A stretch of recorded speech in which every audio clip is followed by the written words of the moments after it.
The author of Lithica celebrates the merits of the agate in the following lines.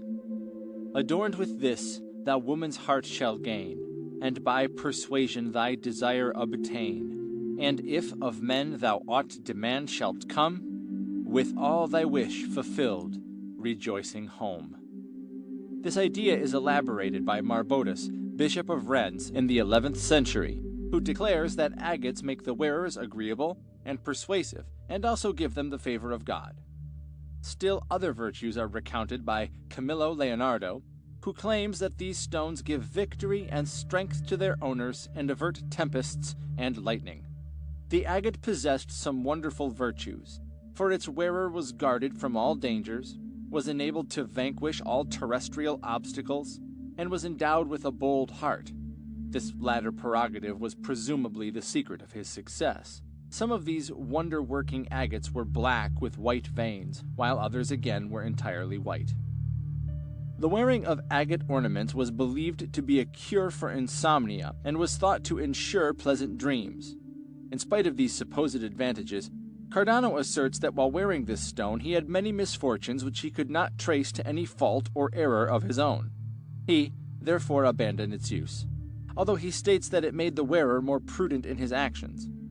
Indeed, Cardano appears to have tested the talismanic worth of gems according to a plan of his own, namely by wearing them in turn and noting the degree of good or ill fortune he experienced. By this method he apparently arrived at positive results based on actual experience, but he quite failed to appreciate the fact that no real connection of any kind existed between the stones and their supposed effects. In another treatise, this author takes a somewhat more favorable view of the agate and proclaims that all varieties render those who wear them temperate, continent, and cautious. Therefore, they are all useful for acquiring riches. According to the text accompanying a curious print published in Vienna in 1709, the attractive qualities of the so-called coral agate were to be utilized in an airship, the invention of a Brazilian priest. Over the head of the aviator as he sat in the airship, there was a network of iron to which large coral agates were attached. These were expected to help in drawing up the ship when, through the heat of the sun's rays, the stones had acquired magnetic power. The main lifting force was provided by powerful magnets enclosed in two metal spheres. How the magnets themselves were to be raised is not explained. About the middle of the past century, the demand for agate amulets was so great in the Sudan that the extensive agate-cutting establishments at Idar and Oberstein in Germany were almost exclusively busied with fulfilling orders for this trade. Brown or black agates having a white ring in the center were chiefly used for the fabrication of these amulets, the white ring being regarded as a symbol of the eye. Hence the amulets were supposed to neutralize the power of the evil eye, or else be emblematic of the watchfulness of a guardian spirit. The demand for these amulets has fallen off greatly, but when it was at its height, single firms exported them to the value of 40,000 thalers, $30,000, annually, the total export amounting to hundreds of thousands of thalers. Even at present, a considerable trade in these objects is still carried on. That there is a fashion in amulets is shown by the fact that, while red, white, and green amulets are in demand on the west coast of Africa, only white stones are favored for this use in northern Africa. Alexandrite. There are a few talismanic stones which have gained their repute in our time, notably the alexandrite. The discovery of this variety is stated to have been made in 1831, on the day that Alexander II, then heir apparent, reached his majority, and it was therefore named alexandrite by Nordenskjöld, the mineralogist. The stone, as found in gem form, rarely weighs over from 1 to 3 carats and is characterized by a marked pleochroism of a splendid green changing to a beautiful columbine red. But in Ceylon, much larger gems are found, some few weighing 60 carats each, although rarely of more than 1 or 2 carats. The color is of a darker and more bottle-like green, and the change by night renders them darker and more granitized than the Russian stones, which are extremely rare. As red and green are the Russian national colors, the alexandrite has become a great favorite with the Russians, and is looked upon as a stone of good omen in that country. Such, however, is its beauty as a gem, that its fame is by no means confined to Russia, and it is eagerly sought in other lands as well. Amber.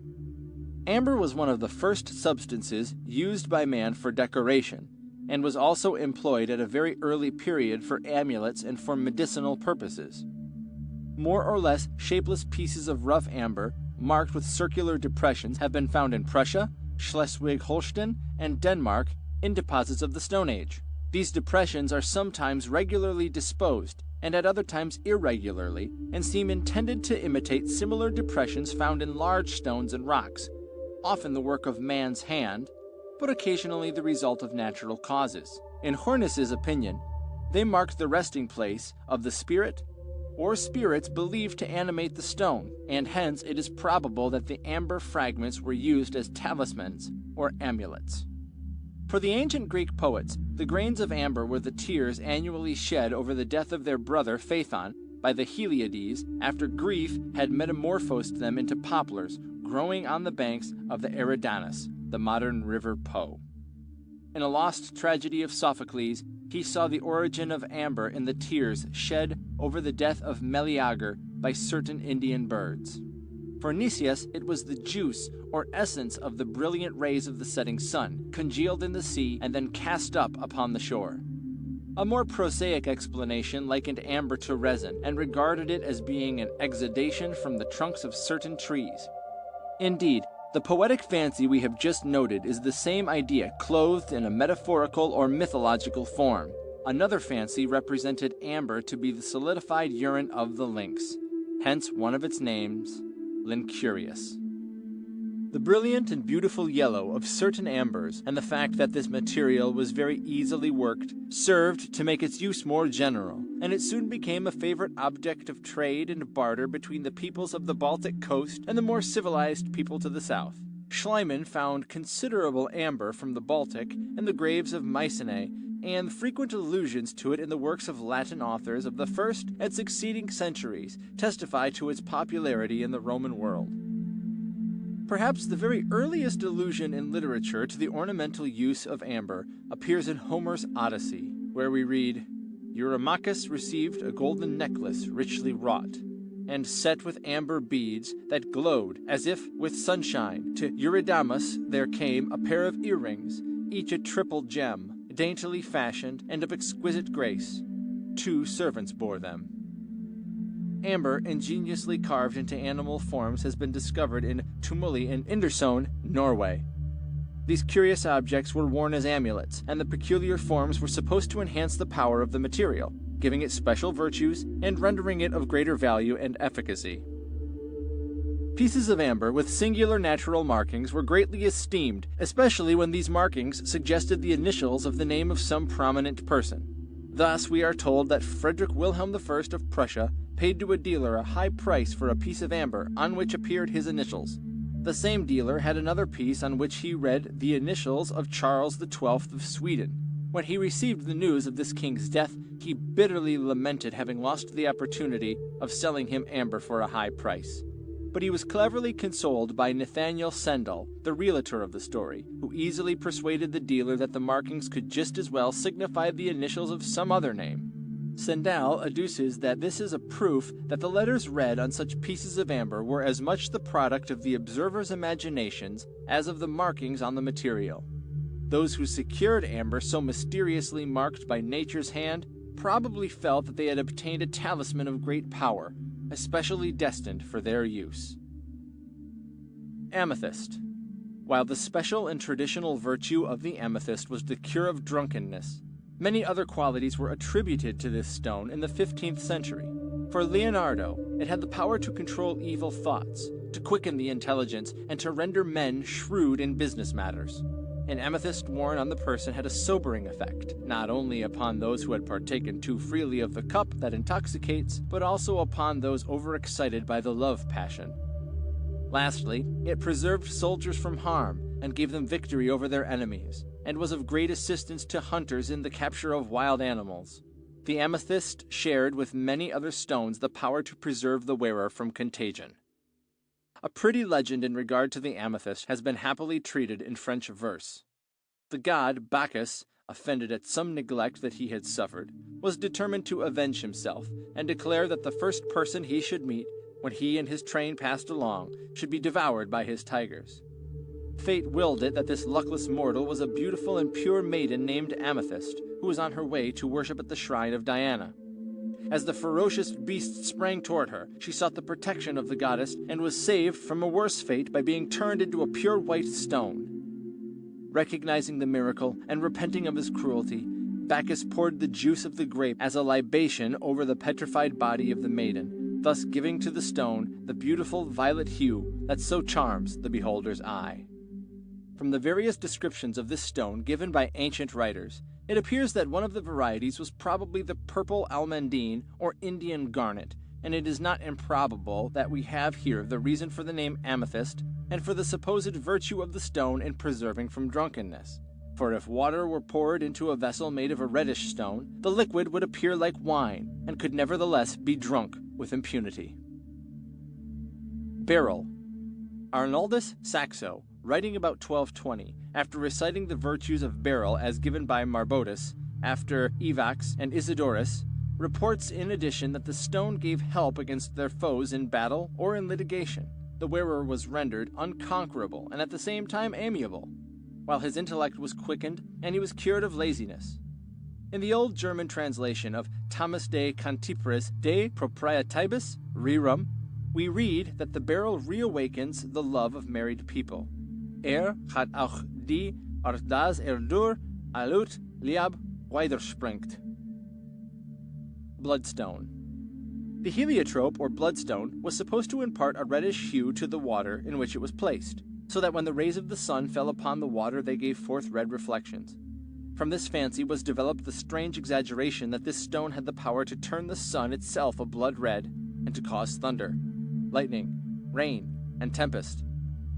The old treatise of Damigeron relates this of the bloodstone, adding that it announced future events by producing rain and by audible oracles. Probably the conjurers, before proceeding to use the stone for their incantations, watched the heavens and waited until they noticed the signs of an approaching storm.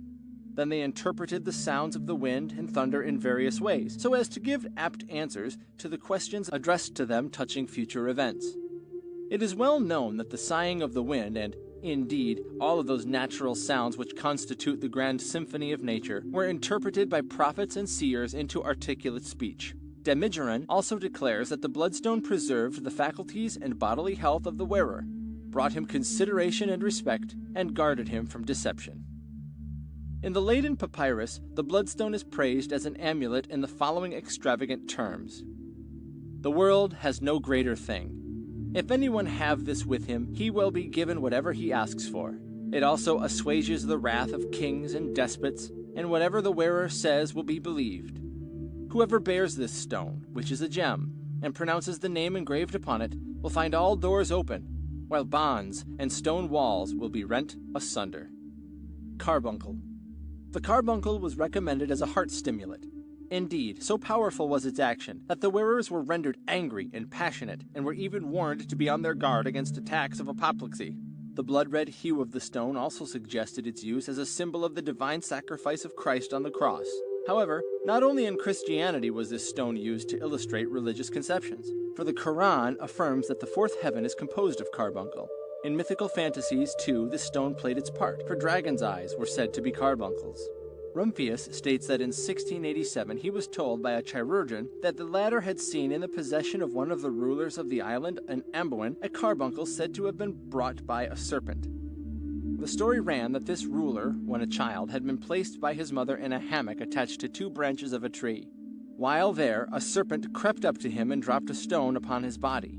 In gratitude for this gift, the parents of the child fed and cared for the serpent. The stone is described as having been of a warm yellow hue, verging on red. It shone so brightly at night that a room could be illuminated by it. It eventually passed into the possession of a king of Siam. Carnelian. Carnelian is a talisman. It brings good luck to child and man. If resting on an onyx ground, a sacred kiss imprint when found. It drives away all evil things, to thee and thine protection brings. The name of Allah, King of Kings, if graven on this stone indeed, will move to love his doughty deed. From such a gem a woman gains sweet hope and comfort in her pains. The wearing of carnelians is recommended by the Lapidaro of Alfonso X to those who have a weak voice or are timid in speech, for the warm-colored stone will give them the courage they lack, so that they will speak both boldly and well. This is in accord with the general belief in the stimulating and animating effects produced by red stones. On a carnelian is engraved in Arabic characters a prayer to keep away evil and to deliver the wearer from the tricks of the devil and from the envious. The inscription reads in translation, "In the name of God, the just, the very just, I implore you, O God, King of the world. God of the world, deliver us from the devil, who tries to do harm and evil to us through bad people, and from the evil of the envious." Throughout all the East, people are afraid of the envious. They believe that if you envy a person for his health or his wealth, or any good thing he may have, he will lose it in a short time, and it is the devil who incites the envy of some people against others.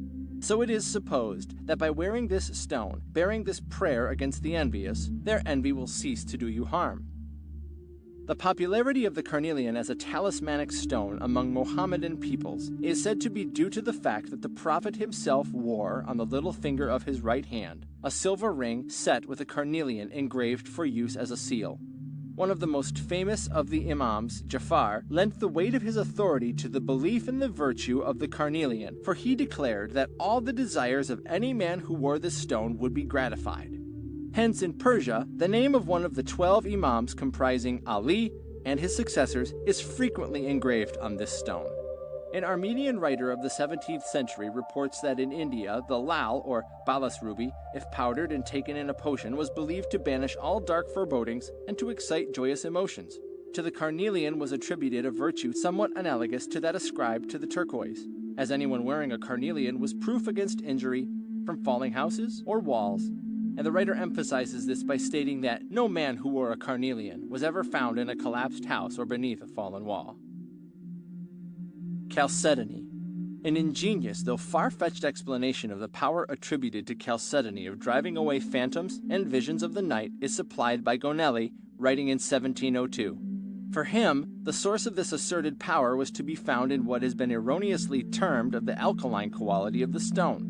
This dissipated the evil humors of the eye, thus removing the diseased condition of that organ which caused the apparitions to be seen. However absurd this explanation may be, it nevertheless shows that the author put little faith in visible ghosts, and rightly enough recognized the purely subjective character of such phenomena.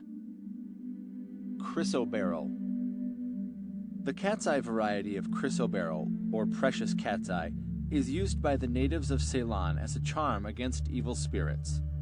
As a proof of the high value set upon the gem in India, De Boot states that a cat's eye, estimated as worth 90 gold pieces in Lusitania, was sold for 600 in India.